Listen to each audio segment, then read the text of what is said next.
So, let's go back to the story. The next section of the story, we just went through angels asking their question, yeah? And they asked with the proper mannerism, and that was the point that I really wanted to hit home. The next ayah of the story, Allah says, وَعَلَّمَ آدَمَ الْأَسْمَاءَ كُلَّهَا. Allah taught Adam the names, all of them. Al-asma'a kullaha. This is called a tawqeed in Arabic.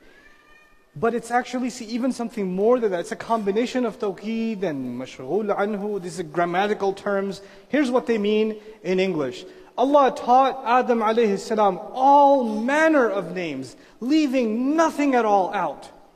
And the word names, this is a translation of the word asma. Asma in Arabic is translated into what? Names in English. Except asma in Arabic from wasm actually also means qualities. It doesn't just mean names, it also means what? Qualities. That's why we say that the names of Allah are Al-Asma'ul Husna. Whoa. Was that a whistle? Or a scream? That was a scream. That was intense. Okay. So the names of Allah are actually the qualities of Allah, aren't they? They're attributes of Allah. And they're not called Awsafullah, they're called Asma'ullah, the names of Allah.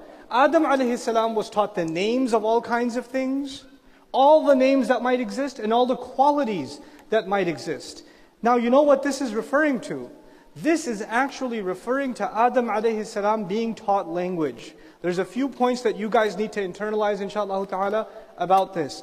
All language boils down to nouns. Linguists argue that the first act of language is nouns, because a child interacts with an object, hopefully not this object, but a child interacts with an object and tries to identify it. And the act of identification is the act of giving something a noun, a name, right?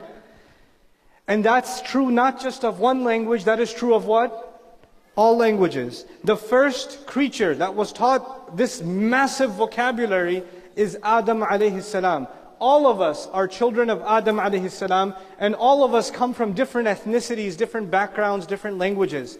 Every one of those languages is actually a child of what was given to Adam alayhi salam. And Adam alayhi salam himself is actually being given these words by Allah. You know what that means then? Every single language that exists on the face of the earth is part of Allah's revelation.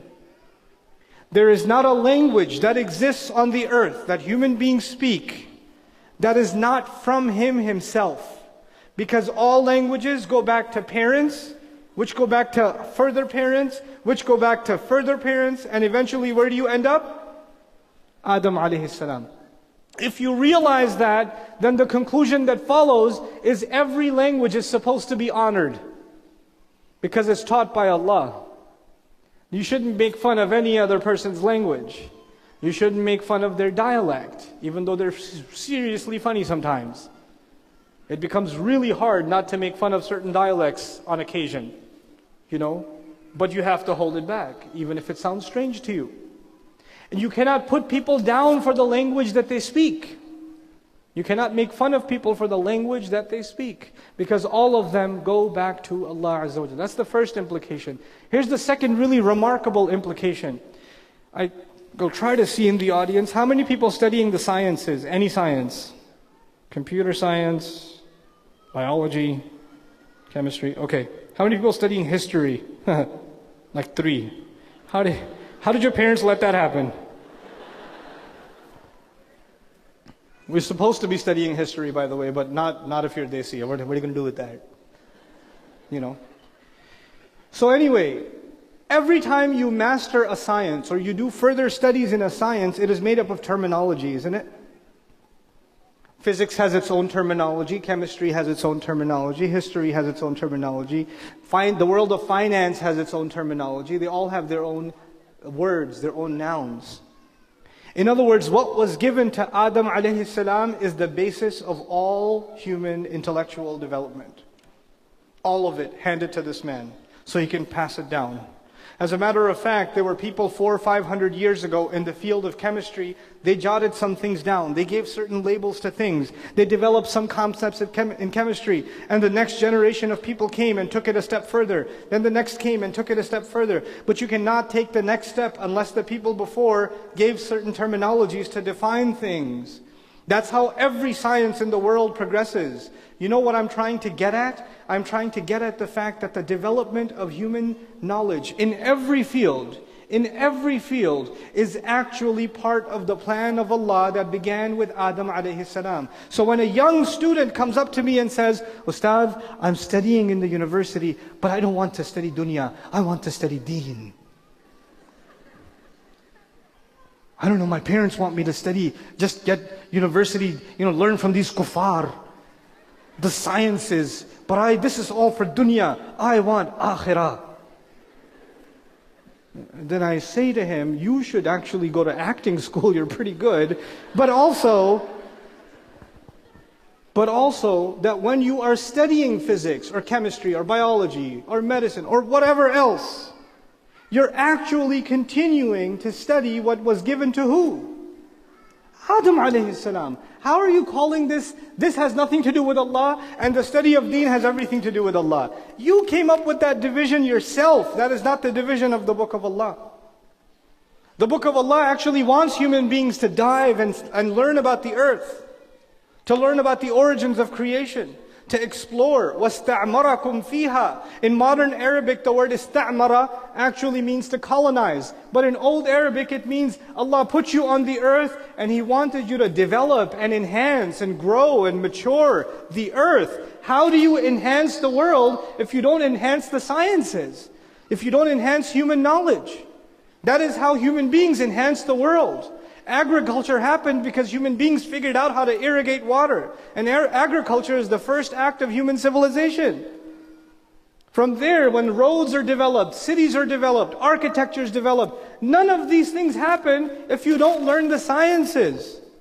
Why were the Muslims incredible architects? These masajid, where did they come from? If you don't know architecture, if you don't know science. So we've now developed this secular knowledge versus religious knowledge, this division. What I'm trying to get at is, in the story of Adam alayhi salam, Allah actually gave him what you call secular knowledge first. He actually didn't even mention anything about revelation yet. He didn't mention anything about worship yet. He says he taught Adam alayhi salam the names of every sort of thing. Every single thing. Subhanallah. The point the ummah has reached in our intellectual stagnation, that we have divided the knowledge of religion, the knowledge of revelation, from the knowledge of creation. And yet Adam alayhi salam was given the honor of studying the knowledge of creation.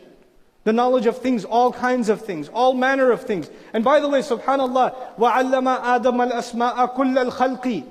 Adam alayhi salam was taught the names of all kinds of creation. No, kullaha, all the names. Allah didn't even want to restrict it to creation. Maybe Adam alayhi salam was even taught abstract ideas, concepts.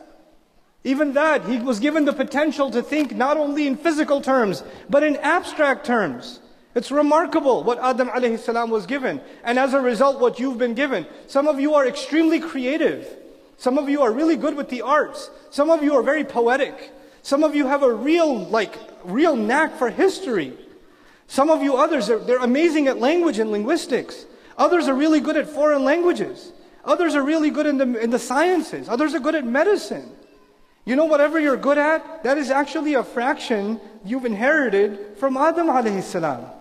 This is a part of revelation passed down to you. It's awesome. Don't deny it. Don't think it's against the deen. When you're good at something, it's a gift from Allah. It's been passed down to you. That's the first bit that I wanted to